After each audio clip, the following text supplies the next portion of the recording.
অসম বিধানসভা এতিয়া মিয়া মুছলমান ডিছকাশ্যন কৰা এটা প্লেটফৰ্মলৈ ৰূপান্তৰ কৰিছে। হিমন্ত বিশ্ব শৰ্মাই আপোনালোক সকলোৱে নিশ্চয় দেখিছে যে তেওঁৰ ব্যৰ্থতা ঢাকিবৰ কাৰণে এতিয়া অসম বিধানসভা হৈছে হিন্দু মুছলমান কৰা এটা প্লেটফৰ্ম। আমি লক্ষ্য কৰিছোঁ অসম বিধানসভাত আজি অসমৰ জাতীয় ইছ্যুবিলাকে স্থান নাপায়। আপোনালোকে নিশ্চয় লক্ষ্য কৰিছে যে আমাৰ গুৱাহাটীবাসীয়ে দীৰ্ঘদিন ধৰি যি কৃত্ৰিম বানপানী ককবকাই আছে এই বিষয়বিলাক আজি অসম বিধানসভাত আলোচনা নহয়। আজি মূল্যবৃদ্ধিৰ কথা আজি অসম বিধানসভাত আলোচনা নহয়। আজি যি ধৰণে নিবনুৱা সমস্যা বাঢ়িছে, আজি 19 লাখ নিবনুৱাৰ পৰা আজি 32 লাখ হৈছে। আপোনালোক সকলোৱে নিশ্চয় দেখিছে যে আজি 12,600টা পোষ্টৰ কাৰণে আজি 32 লাখ নিবনুৱাই এপ্লিকেশ্যন কৰিছে। এই বিষয়বিলাক আজি অসম বিধানসভাত স্থান নাপায়।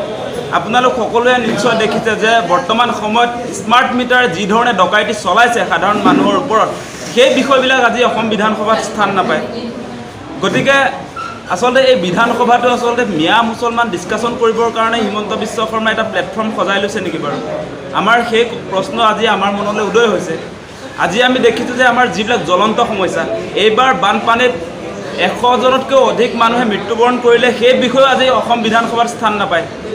এইবাৰ 30খন জিলাত বানপানীয়ে গোটেই তছনছ কৰি পেলালে। সেই বানপানীত পৰা মানুহবিলাকৰ ক্ষতিপূৰণ পুনৰ সংস্থাপনৰ বিষয়বিলাক আজি অসম বিধানসভাত স্থান নাপায়। গতিকে এই মুহূৰ্তত অসমবাসী ৰাইজক এটা আহ্বান জনাইছোঁ, এটা কেৱল মিয়া মুছলমান আলোচনা কৰিবৰ কাৰণে বিধানসভা নেকি? আমাৰ জনপ্ৰতিনিধি, আমি 126জন যি জনপ্ৰতিনিধি ইতিমধ্যে বিধানসভালৈ প্ৰেৰণ কৰিলোঁ।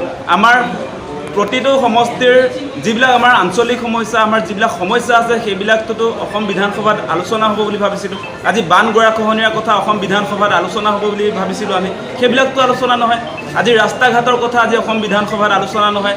আজি যি ধৰণে মূল্যবৃদ্ধিয়ে সাংঘাতিক ধৰণে, আপোনালোকে নিশ্চয় দেখিছে যে আকাশলংঘী মূল্যবৃদ্ধি হৈছে।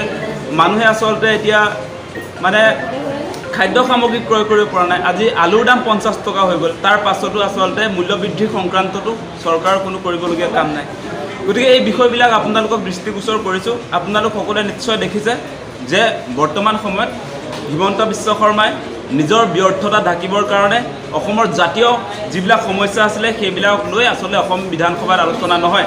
আৰু তেওঁ মিয়াক গালি পাৰি আছে, কিন্তু সেই একেটা সময়তে কিন্তু আমি দেখা নাই যে অসম বিধানসভাত মিয়াৰ যি জনসংখ্যা বিস্ফোৰণ হৈছে, সেই জনসংখ্যা বিস্ফোৰণৰ কাৰণে হিমন্ত বিশ্ব শৰ্মাই কোনখন আইন আনিলে সেই কথা আমি নাজানো। অসমবাসী ৰাইজেও নাজানে যে মিয়াৰ যি জনসংখ্যা বিস্ফোৰণ হৈছে সেইখিনি নিয়ন্ত্ৰণৰ কাৰণে অসম চৰকাৰে আজিলৈকে কোনখন আচলতে জনসংখ্যা আইন আনিছে সেই কথা আমি নাজানো। মানে কি মুছলমানক বিধানসভাত গালি পাৰি দিলে মুছলমানবিলাক অসমৰ পৰা নাইকিয়া হৈ যাব নেকি? হিমন্ত বিশ্ব শৰ্মা ডাঙৰীয়া, আপুনি দীৰ্ঘদিন ক্ষমতাত আছে, আপুনি আজিৰ দিনটিলৈকে আচলতে মুছলমানৰ এগেইনষ্টত কোনখন আইন আনিলে? এতিয়া আপুনি জনসংখ্যা বিস্ফোৰণৰ কথা কৈ আছে, এতিয়া মুছলমানৰ আগ্ৰাসনৰ কথা কৈ আছে। বিধানসভাত চিঞৰি থাকিলে যদি চলিউশ্যনৰ কোনো কথা বতৰা নহয়, তেতিয়াহ'লে কি আমি মিয়াৰ পৰা মুক্ত হ'ব পাৰিম নেকি? আজি অসমৰ থলুৱা খিলঞ্জীয়াসকলে মিয়াৰ আগ্ৰাসনৰ পৰা বাচিব পাৰিব নেকি? যদি চৰকাৰ এখনে মিয়াক নিয়ন্ত্ৰণ কৰিবৰ কাৰণে, জনসংখ্যা নিয়ন্ত্ৰণৰ কাৰণে যদি আপোনাৰ কোনো ধৰণৰ ছেফগাৰ্ডৰ ব্যৱস্থা নকৰে, আজি জনসংখ্যা বিস্ফোৰণৰ কাৰণে জনসংখ্যা নীতি তেওঁলোকৰ একো নাই, পৰিয়াল পৰিকল্পনাৰ কোনো ব্যৱস্থা নাই। এতিয়া মুছলমান অঞ্চলবিলাকত যি ধৰণৰ আচলতে পুলিচ কেম্প পাতি নিৰাপত্তাৰ ব্যৱস্থা কৰিব লাগে, আমাৰ যদি সংখ্যাগুৰু লোকৰ তাত হাৰাশাস্তি হৈছে, সেই ব্যৱস্থাপনা নাই। আজি দেখোন তেওঁলোকে কোৱা নাই সেই কথাটো। যদি মিয়াৰ পৰা আমাৰ আগ্ৰাসন হৈছে, মিয়া মানুহে যদি আমাৰ টেট শিক্ষয়িত্ৰীবিলাক গৰু মাংস খুৱাবলৈ যত্ন কৰিছে, তেতিয়াহ'লে সেই যিটো পৰিৱেশ সেইটো কিয় আহিবলৈ পাৰিছে? অসম চৰকাৰ ব্যৰ্থ, আজি আৰক্ষী প্ৰশাসন নাই কাৰণেহে সেই কামবিলাক কৰিবলৈ পাৰিছে। আৰু আমি শুনা নাই যে টেট শিক্ষয়িত্ৰীবিলাকে গৰু মাংস খুৱাইছে বুলি তেওঁলোকেতো সংবাদ মাধ্যমৰ ওচৰত অহা নাই এদিন।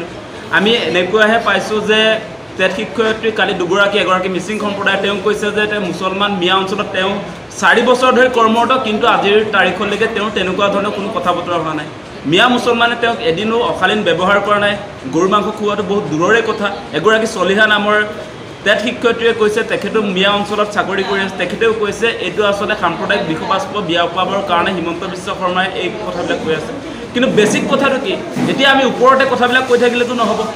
যদিহে মুছলমান অঞ্চলত সঁচাকৈও যদি আমাৰ হিন্দু মানুহবিলাকৰ ওপৰত কিবা যদি তেনেকুৱা ধৰণৰ কথা বতৰা আহিছে, যদি মুছলমানে হাৰাশাস্তি কৰিছে, যদি তেওঁলোকক গৰু মাংস খুৱাবৰ কাৰণে যত্ন কৰিছে, তেতিয়াহ'লে চৰকাৰখনৰ ফালৰ পৰা সেই মানুহবিলাকক কিয় আজিৰ তাৰিখলৈ গ্ৰেপ্তাৰ কৰা হোৱা নাই? এতিয়া বিধানসভাত মানে অসমৰ ৰাইজৰ সমৰ্থন ল'বৰ কাৰণে হিমন্ত বিশ্ব শৰ্মাই মিয়া বুলি গালি পাৰি আছে। মিয়াৰ বিৰুদ্ধে আপুনি একোৱে কৰা নাই, আমি দেখা নাই। আমি দেখিবলৈ পাইছোঁ যে আপোনালোকে নিশ্চয় জানে যে আমাৰ যিটো জাতীয় স্বপ্ন আছিলে যে NRCৰ জৰিয়তে যি আমাৰ বহিৰাগত বিদেশী অসমত সংস্থাপন হৈছে সেইবিলাক বিতৰণৰ ব্যৱস্থা কৰা হ'ব।